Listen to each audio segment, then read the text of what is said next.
2026년 10월 어느 저녁, 여의도가 아닙니다. 광화문에 있는 한 중견 자산운용사 사무실 15층, 박 차장이 책상 앞에 앉아 있습니다.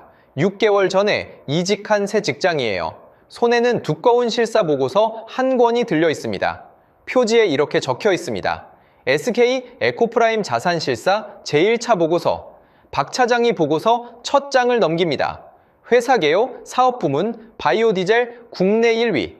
여기까지는 평범합니다. 다음 장을 넘깁니다. 지배구조라는 항목에서 박 차장의 손이 멈춥니다. 대주주 센트리홀딩스 지분 100%.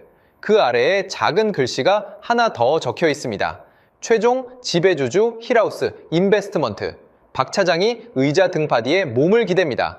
한참을 아무 말 없이 천장을 봐요. 그리고 스마트폰을 꺼내서 옛 동료 한 명에게 전화를 겁니다. 국민연금투자관리본부에서 같이 일했던 이 과장입니다. 이 과장이 전화를 받자마자 박 차장이 말합니다. SK 에코프라임도 힐하우스였어? 이 과장이 잠깐 숨을 고르더니 대답합니다. 이제 알았어? 이건 단순한 투자 실사 이야기가 아닙니다. 6개월 전 박 차장이 파헤쳤던 이지스 매각 사태. 그게 시작이 아니었다는 사실이 지금 박 차장 책상 위에 펼쳐져 있는 겁니다. 장래인은 이지스를 처음 노린 게 아니에요. 2200만 국민연금 가입자가 모르는 사이에 한국에서 이미 3년을 조용히 매집하고 있었습니다. 오늘 그 3년을 끝까지 파헤쳐 드리겠습니다. 이걸 이해하려면 우선 한 남자의 최근 3년을 다시 따라가야 합니다. 6개월 전 제1편에서 장래일을 소개해 드렸어요. 예일대 기숙사에서 2천만 달러로 시작해서 100조짜리 투자 제국을 만든 남자. 근데 그때 제가 한 가지를 제대로 파지 않았어요. 장래희가 한국에서 이지스를 노리기 전에 이미 뭘 하고 있었냐는 부분입니다. 시계를 2021년으로 돌려야 합니다. 중국 베이징, 장래희는 그해 여름 힐하우스 본사 집무실에서 뉴스를 봤을 겁니다. 알리바바 창업자 마윈이 공개 석상에서 증발한 그 뉴스. 그리고 텐센트 주가가 반토막 난 그 그래프. 장래희가 20년 동안 공들여 키운 회사들이 시진핑 손짓 한 번에 흔들리고 있었어요. 장래희는 아마 이렇게 생각했을 겁니다. 내가 키운 회사도 빼앗을 수 있는 나라에서 더 이상 장사 못하겠다. 근데 그냥 짐 싸서 나가는 걸로 안 끝나요. 100조를 굴리려면 새 먹잇감이 필요했습니다. 세 가지 조건을 동시에 만족하는 땅. 첫째, 중국과 가깝고. 둘째, 규제가 허술하고. 셋째, 돈이 풍부한 곳. 그 조건에 딱 맞는 나라가 하나 있었습니다. 한국이에요. 국민연금 1540조, 세계 3대 연기금, 해외 주식 비중만 570조. 그 돈이 국내외 운용사를 통해 쉴 새 없이 돌고 있습니다. 규제는 미국시 FAUS 같은 안보심사가 없어요. 그리고 서류상 싱가포르 법인이면 중국계라는 꼬리표를 뗄 수 있죠. 완벽한 시장이었습니다. 장래희가 움직이기 시작합니다. 근데 이 남자의 천재적인 부분이 여기서 나와요. 바로 이지스를 치지 않았습니다. 이지스는 너무 눈에 띄거든요. 국민연금 71조 공공 프로젝트 주렁주렁. 처음부터 그걸 건드리면 정치권이 달려들 게 뻔합니다. 대신 장래희가 선택한 건 한국인 대부분이 이름도 모르는 회사였습니다.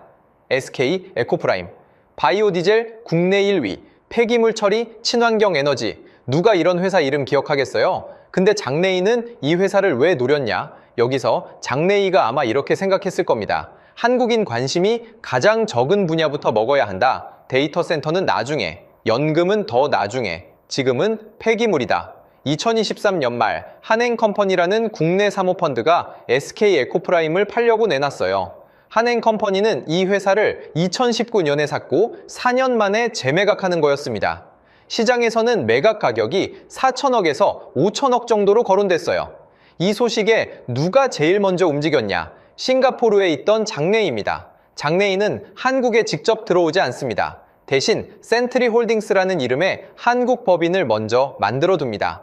서류상 한국호 회사예요. 실질 지배는 힐하우스. 그리고 이 센트리홀딩스 명의로 SK 에코프라임 지분을 100% 사들입니다. 한 주도 남김없이 전부. 4천억에서 5천억 원 중반대의 말이죠. 이게 왜 이상하냐면요. 외국 자본이 한국화 회사를 살 때는 원칙적으로 외국인 투자 촉진법에 따라 신고하고 승인받아야 합니다. 근데 힐하우스는 한국 법인인 센트리홀딩스를 먼저 만들어 두고 그 한국 법인 이름으로 SK에코프라임을 샀어요. 법적으로 외국인 투자가 아니게 되는 겁니다. 서류는 완벽했습니다. 여러분이 부동산 거래할 때 아버지 명의로 사는 거랑 비슷한 구조예요. 실제 돈은 내가 냈지만 서류에는 아버지 이름이 올라가잖아요. 세금이든 규제든 아버지 기준으로 적용받습니다. 힐하우스가 한 게 딱 그거예요. 싱가포르 장래희가 돈을 냈는데 서류는 한국호 회사 센트리 홀딩스가 주인이 되는 거죠. 과장이 아니냐고요. 팩트만 보세요. 힐하우스가 센트리 홀딩스를 통해 SK에코프라임 지분 100%를 인수한 게 2023년 말. 그리고 정확히 1년 뒤 2024년에 무슨 일이 벌어지냐. 이 부분이 오늘 영상의 핵심입니다. 장래희 투자 생애 중 가장 선명하게 드러난 수법이에요. 지금부터 숫자 3개만 기억해 주세요. 첫 번째 숫자 160억. 이건 2024년 SK에코프라임이 1년 동안 벌어들인 순이익입니다. 회사가 영업해서 남긴 돈 160억이에요. 두 번째 숫자 699억. 이건 힐하우스가 2024년에 SK에코프라임에서 배당으로 가져간 돈입니다. 세 번째 숫자 16억. 이건 같은 해 SK에코프라임이 설비 투자에 쓴 돈입니다. 정리하면 이래요. 회사가 160억 벌었는데 그중 699억을 배당으로 뽑아갔고 설비 투자는 16억만 했습니다. 잠깐 160억 벌었는데 어떻게 699억을 배당하냐고요? 맞습니다. 수학적으로 말이 안 되죠. 순이익의 4.37배예요. 부족한 돈은 회사 이름으로 새로 빌려서 채웠습니다. 이게 뭔 얘기인지 감이 오시나요? 쉽게 말하면 이겁니다. 회사 통장에서 700만 원 빼가는데 회사 장호가 160만 원밖에 없어요. 그래서 회사 명의로 카드론 540만 원을 뚫어서 700만 원 채운 다음에 대주주한테 넘긴 거예요. 대주주는 현금 700만 원 받아서 자기 빚 갚고요. 회사는 빚만 남았죠. 이걸 정상 경영이라고 할 수 있나요? 이게 전부가 아닙니다. 같은 해 SK에코프라임 인겨 현금 흐름은 마이너스 590억이었어요. 회사 금고가 590억이 비었다는 뜻이에요.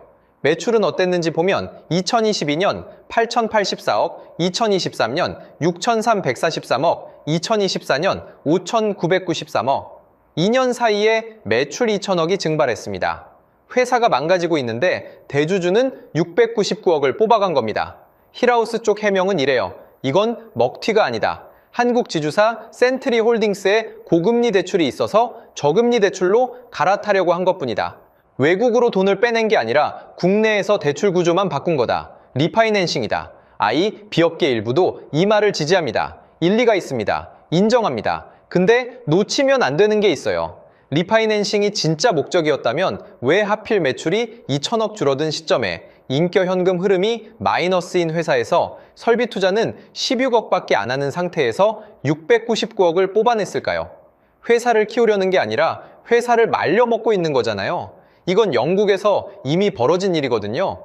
2017년부터 영국 맥쿼리 컨소시엄이 템스워터라는 런던 수돗물 회사를 운용했습니다.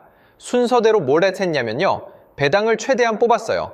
차입을 늘려서 부채 비율 올렸고요. 수도관 교체 예산은 줄였습니다. 결과가 뭐였냐?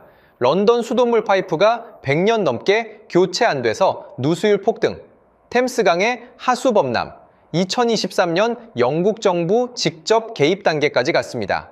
180자. 사모펀드가 인프라를 만나면 정확히 이 패턴이 반복돼요. 올리고 빌리고 팔고 딱 세 단어입니다. SK에코프라임에서 벌어진 일을 영국 템스워터 공식에 대입해보세요. 배당 699억, 인겨 현금 흐름 마이너스 590억, 설비 투자 16억. 공식이 완벽하게 맞아떨어집니다. 이건 해명이 아니에요. 자백이죠. 근데 여기서 더 이상한 게 있습니다. 이 SK에코프라임 먹튀 논란이 언론에 본격적으로 터진 게 언제였냐? 2025년 12월입니다. 그러니까 힐하우스가 이지스 자산운용 우선 협상 대상자로 선정된 직후예요. 왜 그전에는 조용했을까요? 힌트를 드릴게요. 전문지 딱 한 군데 빼고는 이 숫자를 아무도 안 건드렸습니다. 왜 그랬을까요? SK에코프라임이라는 이름을 일반 국민이 모르거든요. 뉴스 가치가 낮다고 판단한 거예요. 그런데 이지스 사태가 터지니까 그제서야 기자들이 센트리 홀딩스라는 이름을 검색해 보기 시작한 겁니다. 장래희 설계의 첫 단추가 여기서 풀립니다. 사람들 관심 없는 분야부터 먹으면 언론이 안 본다. 자, 그럼 2단 로켓으로 넘어가 볼게요. 장래희가 SK 에코프라임을 사둔 2023년 말 바로 그해, 더 정확하게는 5월에 또 다른 한국 기업에 돈을 쏟아붓고 있었습니다. 이번엔 먹잇감이 완전히 달라집니다. 폐기물 회사가 아니에요. 한국 미래산업의 심장부, 삼성 SDI, LG에너지솔루션과 함께 배터리 3대장으로 불리는 회사였습니다. SK온, 전기차 배터리 만드는 회사예요. 여러분이 타는 현대차 아이오닉, 오나기아, 이 V6에 들어가는 배터리 상당수가 SK온 제품입니다. 포드 F150 전기 픽업 트럭에도 들어가고요. 조지아 공장, 헝가리 공장, 미국 합작 공장까지. 글로벌 증설에 올인하던 시기였어요. 근데 당시 SK온은 돈이 절실했습니다. 2022년 영업 손실 약 1조 원, 2023년 1분기 손실만 3,450억. 증권가에서는 SK온이 곧 부도날 수도 있다는 말까지 나왔어요. 최태원 회장이 직접 결단해서 모회사 SK이노베이션이 2조 원을 선제 투자합니다. 이걸 신호로 외부 투자자들이 줄줄이 들어오기 시작했어요. 한국투자피, 블랙록, 카타르 투자청. 이 컨소시엄을 누가 이끌었냐? MBK 파트너스입니다. 국내 최대 사모펀드. MBK가 주도하는 컨소시엄에 블랙록과 카타르 투자청이 참여했고, 그리고 한 군데가 더 끼어 있었어요. 힐하우스 캐피탈. 당초 2023년 5월 컨소시엄 전체가 동시에 돈을 넣기로 돼 있었는데 힐하우스만 내부 승인이 늦어졌습니다. 왜 늦어졌는지는 공식 설명이 없어요. 한 달 뒤인 2023년 6월 힐하우스가 혼자 늦게 따라옵니다. 근데 이 들어오는 방식이 이상했어요. 싱가포르에 있는 투자사 3곳을 통해서 4억 달러, 원화로 약 5,300억 원을 SK온에 쏟아부었습니다. 왜 직접 한 곳에서 넣지 않고 3곳으로 쪼개서 들어왔을까요? 이게 뭘 뜻하느냐? 쉽게 말하면 한 창구로 들어가면 누가 주체인지 딱 보이거든요. 3창구로 쪼개면 각 법인이 작아 보이고 감시가 분산됩니다. 힐하우스가 한국에 직접 5,300억 꽂으면 언론에 대서특 필되잖아요. 싱가포르 A법인이 1,800억, B법인이 1,700억, C법인이 1,800억. 이런 식으로 쪼개면 아무도 큰 그림을 못 봅니다. 1편에서 본 쌈TAAMC 구조랑 같은 DNA예요. 이게 왜 중요하냐면요. 지금 이지스 매각에서 힐하우스가 쓰려는 수법이 정확히 이거거든요. 쌈TAAMC라는 일본계 파트너를 앞세워서 서류상 일본 회사가 주인처럼 보이게 만들고 실질 지배는 힐하우스가 쥐는 구조. 사람들은 이지스 사태에서 이 수법을 처음 본 것처럼 놀랐어요. 근데 이미 2023년 SK온에서 한번 써먹은 공식입니다. 장래희는 한국에서 같은 수법을 3번째로 시도 중인 거예요. SK온에서 성공, SK에코프라임에서 성공, 이제 이지스에서 3번째 시도. 3건 모두 공통점이 하나 있어요. 표면에 힐하우스 이름이 안 나온다는 겁니다. SK온은 싱가포르 법인 3곳, SK에코프라임은 센트리 홀딩스, 이지스는 쌈TAAMC. 서류를 보면 전부 다른 회사예요. 근데 뒤집어 보면 전부 장래희 한 사람 포트폴리오입니다. 여기서 진짜 무서운 건 따로 있어요. 이 3건을 다 합치면 힐하우스가 한국에 투입한 돈이 얼마냐? SK에코프라임 4,500억에 SK온 5,300억. 여기에 이지스 1조 1,000억을 더하면 합계 약 2조 800억입니다. 3년 만에 한국 핵심 산업 3곳에 2조 넘게 꽂았어요. 이 조 넘게 꽂는 동안 한국 금융당국이 장래희를 심사한 적 있냐? 단 한 번도 없었습니다. 이유는 간단해요. 법이 없거든요. 외국인 투자 촉진법은 새 법인 설립이나 해외 직접 투자에만 적용됩니다. 이미 만들어둔 한국 법인이 한국 회사를 사는 건 외국인 거래가 아니에요. 서류상 한국인끼리의 거래가 되는 겁니다. 여러분이 한국에서 외국 자본 차단되는 분야가 방송이랑 통신이잖아요. 근데 방송도 결국 뚫렸어요. 외국 자본이 한국 법인 만들어서 그 법인 이름으로 사면 합법입니다. 에너지, 배터리, 부동산 운용사는 더 심해요. 아예 심사 틀 자체가 없습니다. 장래희가 한국을 택한 진짜 이유가 여기서 선명해집니다. 근데 여기서 진짜 주목해야 할 이름은 따로 있습니다. 장래희 뒤에 서 있는 한 사람. 1편에서는 제가 이 이름을 안 드렸어요. 오늘은 드리겠습니다. 데이비드 스웬슨입니다. 예일대 투자청 최고 책임자로 36년을 일한 사람. 세계의 모든 대학 기금 운용자들이 교과서처럼 본받는 인물이에요. 장래희의 스승이었습니다. 시계를 2002년으로 돌려볼게요. 예일대 경영대학원 MBA 과정 1 학년이던 장래희가 예일대 투자청 인턴으로 들어갑니다. 거기서 스웬슨 밑에서 2년을 배워요. 대학 기금 수백억 달러를 굴리는 현장에서 직접 실전을 경험한 겁니다. 2004년 MBA 졸업 후에도 스웬슨 팀의 정규직으로 남아요. 세계 최고 수준의 포트폴리오 설계를 체득한 거예요. 2005년 장래희가 독립하겠다고 말했을 때 스웬슨이 의외의 결정을 합니다. 예일대 기금에서 2천만 달러를 빼서 장래희에게 줍니다. 제자한테 학교 돈 2천만 달러를 맡긴 거예요. 한국 대학 기금에서 이런 일이 벌어진다고 생각해 보세요. 언론이 발칵 뒤집히고 이사장 사임 수준일 겁니다. 미국 예일대는 그걸 허락했어요. 장래희는 그 2천만 달러를 다 한 군데에 쏟아붓습니다. 중국 선전에 있는 막 상장한 신생기업 텐센트. 당시 텐센트 주가는 1달러 되었어요. 지금 보면 장래희가 천재처럼 보이죠? 근데 이건 운이 아닙니다. 스웬슨한테 배운 포트폴리오 설계 원칙에 따라 저평가된 아시아 기술주에 집중 투자한 거예요. 그 결과는 모두가 아는 대로입니다. 10년 뒤 힐하우스 운용자산이 100조 원을 넘어요. 장래희는 중국의 워런 버핏이라는 별명을 얻습니다. 근데 여기서 모순적인 상황이 하나 터집니다. 2021년 시진핑 빅테크 규제가 시작되면서 장래희가 키운 텐센트, 바이두, JD.com이 줄줄이 얻어맞아요. 장래희 스승인 스웬슨은 그해 5월에 세상을 떠납니다. 장래희가 갑자기 고립됩니다. 스승은 죽고 중국 정부는 적이 되고 100조는 갈 곳을 잃었어요.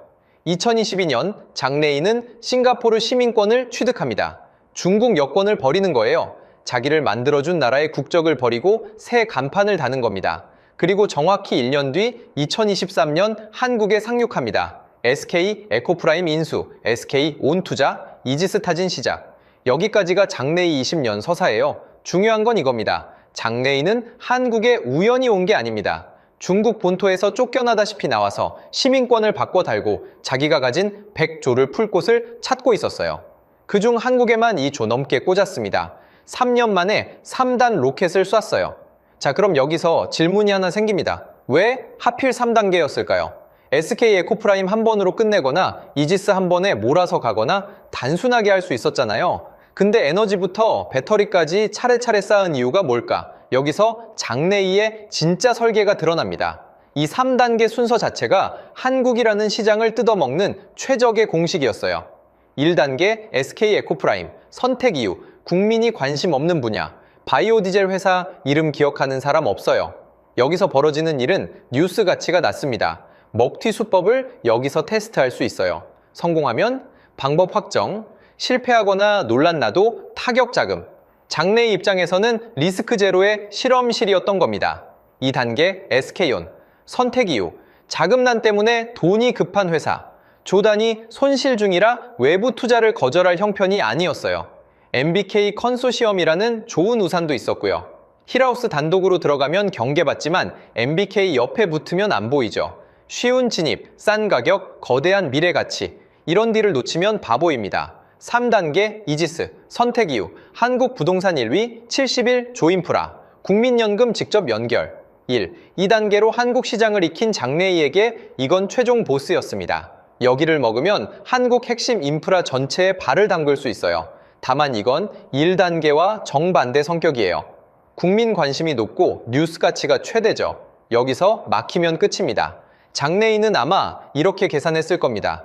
1. 2단계에서 법적 문제가 한 번도 안 걸렸다. 금융당국 심사를 단 한 차례도 안 받았다. 3단계 이지스는 규모가 크지만 심사 틀 자체는 똑같다. 금감원 대주주 적격성 심사뿐이다. 장래희가 범죄자인가? 서류상 결격 사유 있나? 없다. 통과할 가능성이 높다. 이 판단이 맞았냐? 지금 시점에서 반반입니다. 이지스 심사는 2026년 4월 8일 기준 미결. 입찰 비리 수사 중이에요. 힐하우스가 이기면 장래희 설계는 완성됩니다. 지면 이지스는 쪼개지거나 국내 자본한테 넘어가겠죠. 근데 그게 끝이 아니에요. 1. 2단계는 이미 장래희 거거든요. 이지스가 무산돼도 한국에서 장래희가 빠지지 않습니다. 이걸 이해하려면 한국 현대사에서 소름 돋게 닮은 사건 하나를 꺼내야 합니다. 시계를 1882년으로 돌려볼게요. 조선 말 인천이 외국에 개항된 직후입니다. 처음 들어온 건 청나라 상인들이었어요. 조선 정부는 단순한 장사라고 생각했습니다. 개항장에서 쌀 팔고 면직물 팔고 그냥 무역이죠. 막을 이유가 없었어요. 근데 그 청나라 상인들이 10년쯤 지나면서 뭐가 됐냐? 조선 상권의 주인이 됐습니다. 인천부터 한양까지 쌀 유통과 직물 유통을 청상이 장악했어요. 조선 상인들은 청상한테 도매로 물건 받아서 소매만 하는 신세가 됐습니다. 1890년대 들어서면서 3단계가 시작됐어요. 청상이 광산 채굴권을 사기 시작합니다. 그 다음은 철도 부설권이었어요. 쌀이 지나가는 길, 광물이 나오는 땅, 기차가 다니는 선로, 나라의 뼈대를 하나씩 쥐었습니다. 조선 정부가 뒤늦게 깨닫고 차단하려 했지만 이미 계약이 체결된 뒤였어요. 계약서 앞에선 어떤 정부도 무력합니다. 여러분이 방금 들은 이 패턴을 요약하면 3단계예요. 무역 진입, 상권 장악, 인프라 지배. 장래희가 2023년부터 한 걸 다시 보세요. 1단계 SK 에코프라임, 바이오 디젤, 국민 관심 없는 분야 진입. 2단계 SK온 배터리, 미래산업 핵심 지분. 3단계 이지스 부동산 운용, 국가 인프라 관리권. 순서도 똑같고 전략도 똑같아요. 140년 전 청나라 상인이 조선에서 썼던 공식을 2020년대 장래희가 다시 쓰고 있는 겁니다. 지금과 소름 돋게 닮았는데 이걸 그냥 우연으로 볼 수 있을까요? 결정적으로 다른 점이 하나 있어요. 1880년대 조선은 그래도 청일러 삼국 간에 서로 견제라도 했습니다. 청상을 러시아가 싫어하고 일본이 감시했어요. 견제가 작동했습니다. 지금 한국금감원 심사는 그런 견제 자체가 없어요. 장래희 한 사람을 견제할 외국 견제자가 없다는 뜻입니다. 박 차장은 광화문 사무실에서 이 실사 보고서를 덮으면서 이런 생각이 들었대요. 이지스 매각이 처음인 줄 알았다. 근데 1단계, 2단계가 이미 끝난 싸움이었다. 3단계에 와서야 놀라는 내가 웃겼다. 이 한마디가 오늘 영상의 첫 번째 핵심입니다. 근데 여기서 더 무서운 질문이 남아있어요. 다른 나라들은 어떻게 했을까? 같은 힐하우스, 같은 장케이가 다른 나라에 들어가려 했을 때 어떻게 됐을까요? 2016년 미국 워싱턴 DC, 중국 보험사 오션와이드가 미국 보험사 제너워스 파이낸셜을 27억 달러에 인수하겠다고 발표했습니다. 힐하우스도 같은 시기 미국 보험금융 쪽에 계속 노크를 하고 있었어요. 두 거래 모두 한 기관이 심사했습니다. CFI US, 미국 재무부 산하 외국인 투자심의위원회예요. 국가안보에 관련된 외국 자본 인수를 사전 승인하는 기관입니다. 제너워스건에서 뭘 해챘냐? 3년을 심사했습니다. 한 거래를 3년간 붙잡고 놓지 않았어요. 2017년, 2018년, 2019년 심사 거부, 심사 거부, 또 심사 거부. 2020년 결국 거래는 무산됩니다. 27억 달러짜리 딜이 종이처럼 찢어져요. CFI, US가 이런 기준으로 판단합니다. 이 외국 자본이 미국의 민감한 기술, 금융정보, 인프라에 접근할 수 있는가? 통제권이 넘어가는가? 답이 예스면 막습니다. 가격이 얼마든 경영 능력이 있든 없든 상관없어요. 단 한 줄의 안보 우려로 거래 전체를 파기할 수 있습니다. 미국은 그런 나라예요. 장래희도 같은 시기에 미국에서 뭘 하려 했는지 보세요. 2017년부터 2019년까지 힐하우스는 미국 보험금융기업 몇 곳에 지분 투자를 시도했습니다. CFIUS가 전부 제동을 걸거나 직접 반려했어요. 장래희는 미국에서 문을 열 수 없다는 걸 그때 확실히 배웠습니다. 그래서 싱가포르로 옮긴 것도 그런 이유가 있어요. 일본은 어땠냐? 2020년 일본 정부는 외환법을 전면 개정합니다. 이름만 일본이지 중국 자본이 뒤에 있는 투자가 늘어나니까 법 자체를 바꾼 거예요. 핵심 기업 안보 관련 분야는 외국 자본 지분이 1%만 넘어도 사전 신고 의무화, 10% 넘으면 정부 승인 필수, 정부가 거부하면 끝입니다. 일본 외환법 개정 이후 힐하우스가 일본에서 의미 있는 인수를 한 게 있냐? 없습니다. 1%조차 신고 대상이니까 들어갈 방법이 없어요. 대만은 더 엄격합니다. 중국 자본기업이 대만 회사 지분 10% 이상 취득하려면 대만 경제부 사전 승인 필수. 이게 뭐냐? 국가가 개별 거래를 하나하나 다 들여다본다는 뜻이에요. 과장이 아니냐고요? 숫자로 보세요. 힐하우스 전 세계 투자 지도에서 대만 비중이 얼마일까요? 0에 가깝습니다. 한국, 일본, 대만 중 장래희가 자유롭게 움직일 수 있는 나라가 딱 한 곳이에요. 한국입니다. 이걸 그냥 우연으로 볼 수 있을까요? 일본이 법 바꾸기 시작한 2020년, 대만이 외자 심사 강화한 2019년, 그 직후 2023년부터 장래희가 한국에 2조 이상 꽂기 시작했어요.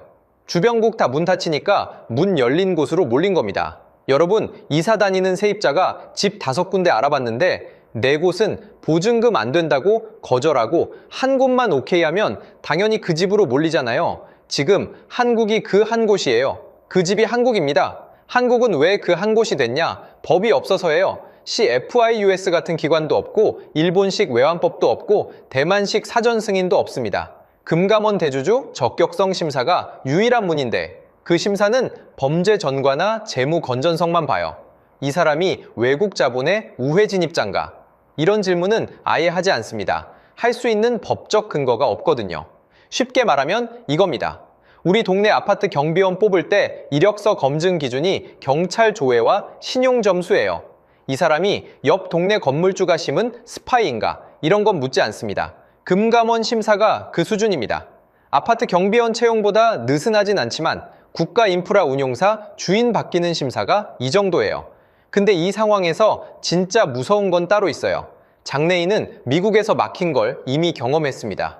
일본과 대만이 문 닫는 걸 눈앞에서 봤어요. 그 사람이 지금 한국에서 자유롭게 3단 로켓 쏘고 있는 겁니다.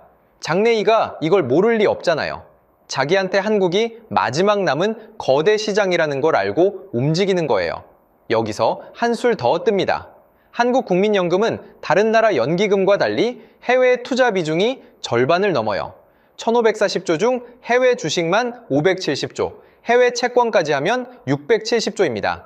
이 돈의 일부가 장래희 같은 PEF의 LP로 들어가 있을 가능성이 있습니다. 쉽게 말하면 우리 돈이 우리를 공격하는 자본의 뿌리일 수 있다는 뜻이에요. 여기서 박 차장 관점으로 잠깐 돌아가 볼게요. 광화문 15층 사무실. 박 차장이 실사보고서 접고 퇴근합니다. 시간은 저녁 7시. 지하철 5호선을 타고 집으로 향하는 길에 스마트폰으로 오늘 하루를 되짚어봐요. 그리고 이상한 걸 발견합니다. 자기가 아침부터 저녁까지 만진 거의 모든 게 장래희 포트폴리오 안에 있었다는 사실이요. 박 차장의 하루를 같이 따라가 보겠습니다. 아침 7시. 박 차장이 일어나서 제일 먼저 하는 게 스마트폰 확인이에요. 메신저로 아내가 보낸 메시지 확인하고 이메일 열고 뉴스 헤드라인 훑습니다. 이 행동 전부가 데이터 센터를 거칩니다. 이지스가 개발 이력 가진 하남 40 메가와트 하이퍼스케일 센터 같은 시설이요. 박 차장이 아침 뉴스에서 본 제목, 힐하우스, 이지스 매각 심사 여전히 진행 중. 쓴 웃음 한 번 짓고 출근 준비합니다. 아내가 쿠팡에서 주문한 택배가 도착해요. 배송 차량은 전기차. 그 차량 배터리가 SK온 제품입니다. 다시 말해 장래희가 5,300억 넣어둔 그 회사 배터리예요. 아침부터 장래희랑 인사하는 셈입니다. 오전 9시. 박 차장이 광화문 사무실에 도착합니다. 엘리베이터 타고 15층. 이 빌딩 관리 주체는 국내 부동산 운용사예요. 근데 건물 옆 스타벅스 커피, 편의점 삼각김밥, 하다못해 화장실 휴지까지 공급망 일부가 SK 에코프라임의 친환경 계열사와 연결돼 있습니다. 장래희의 바이오 디젤이 연료로 친환경 포장재가 소재로 여기저기 스며 있어요. 오전 11시, 박 차장이 팀 회의 참석합니다. 화상회의 도구는 클라우드 기반이에요. 회사 파일 저장소도 클라우드. 지금 한국에서 쓰이는 클라우드 데이터 센터 중 이지스가 개발했거나 관여한 시설이 꽤 됩니다. 2024년에 호주 맥쿼리한테 넘겼다고 해도 개발 노하우와 라이선스, 통신사 네트워크는 여전히 이지스 소유예요. 오후 1시, 점심은 배달 의민족 주문, 배민 쿠리어가 가져다주는 점심 도시락, 그 도시락 재료가 지나온 물류 창고들, 그중 상당수가 이지스 펀드가 투자한 물류센터입니다. 인천 영종도 물류센터도 그중 하나였어요. 이지스는 2026년 2월에 그 센터를 매각했지만 한 해 전까진 직접 운용 중이었습니다. 오후 3시, 박 차장이 딸한테서 문자를 받아요. 아빠 넷플릭스 결제 안 됐는데 확인해보니 카드 한도 문제, 결제 방식 바꾸고 딸한테 답장 보냅니다. 넷플릭스 콘텐츠가 저장된 AWS 서버 아시아 허브, 그 서버 공간 일부가 한국 데이터 센터에 위치합니다. 운영 주체가 어디든 데이터 센터 인프라 설계에 이지스가 거의 다 관여했습니다. 오후 5시 반. 회의 끝나고 책상에서 한숨 돌리면서 박 차장은 이런 생각을 합니다.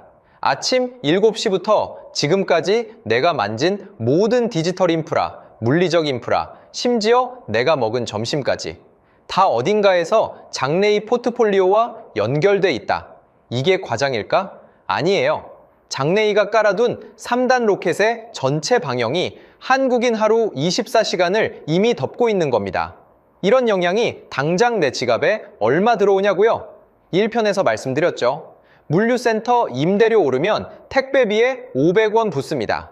오피스 빌딩 임대료 오르면 회사가 좌석 줄이고 복지 깎습니다. 데이터 센터 이용료 오르면 넷플릭스 월정화액에 2,000원 추가돼요. 하나씩 보면 작아요. 그게 장래희 설계의 천재적인 부분입니다. 한 방에 10,000원 올리면 뉴스 되잖아요. 10군데서 500원씩 올리면 아무도 모릅니다. 근데 2편에서 추가로 말씀드려야 할 게 있어요. 1편에서는 인프라 한 종류 이야기였어요. 이번 2편은 분야가 3개예요. 에너지, 배터리, 부동산.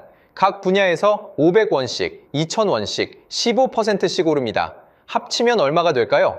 보수적으로 계산해 볼게요. 한 달에 택배비 평균 5번 시키는 가정, 회사 임대료 정가로 인한 간접 비용, 넷플릭스, 쿠팡, 배민, 스타벅스, 전기차 택시 이용 3번. 합쳐서 월 2만 원에서 3만 원 정도 추가 지출이 장래희 포트폴리오 경유로 나가고 있다고 추정할 수 있어요. 1년이면 24만 원에서 36만 원입니다. 한 가구 기준이에요. 자, 여기서 분위기를 완전히 바꿔보겠습니다.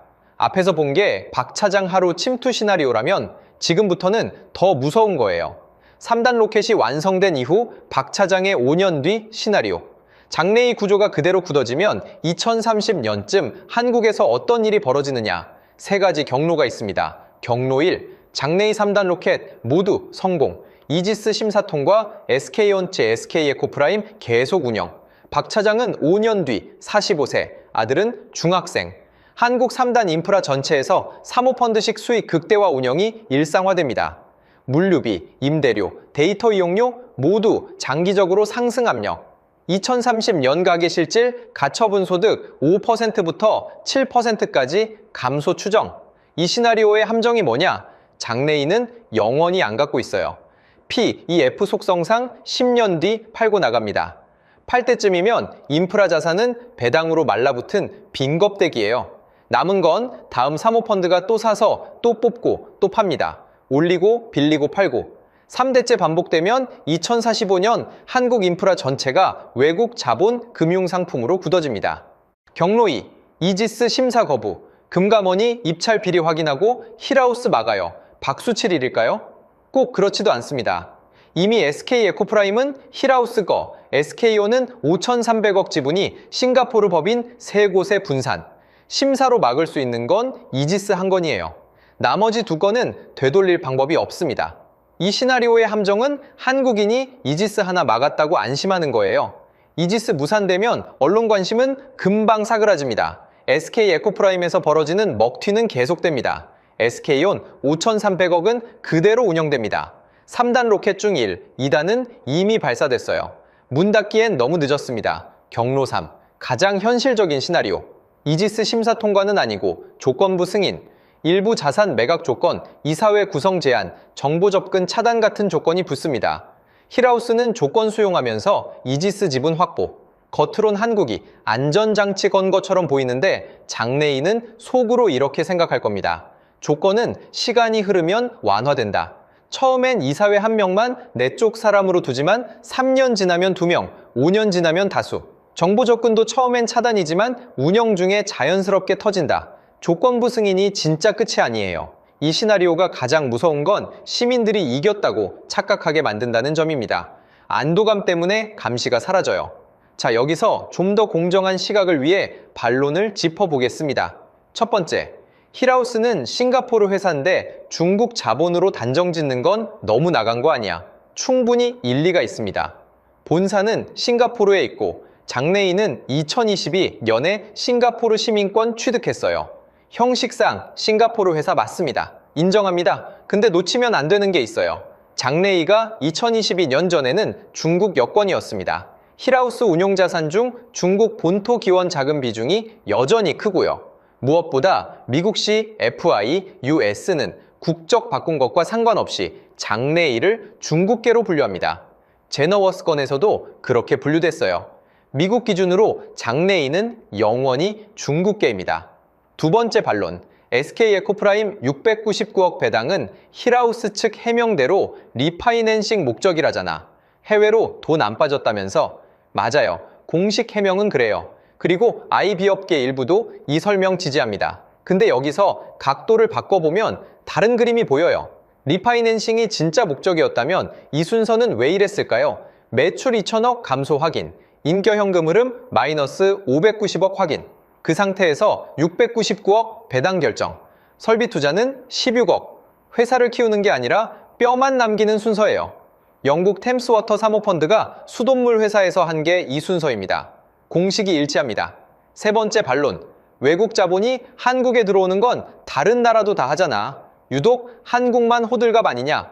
근데 이 논리가 상식이 통하는 나라에서나 먹히죠. 미국시 FIUS는 제너워스 인수 3년간 심사에서 27억 달러짜리 거래 무산시켰습니다. 일본은 2020년 외환법 개정으로 1% 지분도 신고 대상, 대만은 10% 지분 사전 승인 필수, 한국은요. 힐하우스가 3년에 걸쳐 2조 넘게 투입하는 동안 단 한 번도 정부 심사 문턱에 걸린 적 없습니다. 이게 정상인가요? 소 잃고 외양간 고친다는 말도 안 맞아요. 소를 잃고 나서야 외양간이 있어야 했다는 걸 배우는 수준입니다. 외양간이라는 개념 자체가 한국 법제도에 없었어요. 네 번째 반론, 그래도 MBK 컨소시엄이니까 블랙록 같은 미국 자본도 같이 있는 거잖아. 힐하우스만 들어온 게 아니라고. 맞습니다. 표면적으로는 그래요. MBK가 주도하고 블랙록, 카타르 투자청, 힐하우스가 함께입니다. 근데 여기서 문제는 힐하우스가 원래 예정보다 늦게 싱가포르 법인 3곳을 거쳐 따로 들어왔다는 점이에요. 이게 단순한 금융 거래일까요? 아니면 감시를 피하는 설계일까요? 확정짓긴 이릅니다. 근데 같은 패턴이 SK에코프라임에서 센트리홀딩스로, 이지스에서 3T, AEA-MC, 일본 파트너로 반복되고 있어요. 3번 이상 같은 구조가 반복되면 그건 우연이 아닙니다. 설계입니다. 한마디로 압축하면 이겁니다. 장래희는 이지스를 처음 노린 게 아니었습니다. 한국을 3단계로 먹고 있었고 우리는 3번째 단계에 와서야 이걸 알아챘습니다. 1. 이 단계는 이미 지나갔고 되돌릴 수 없어요.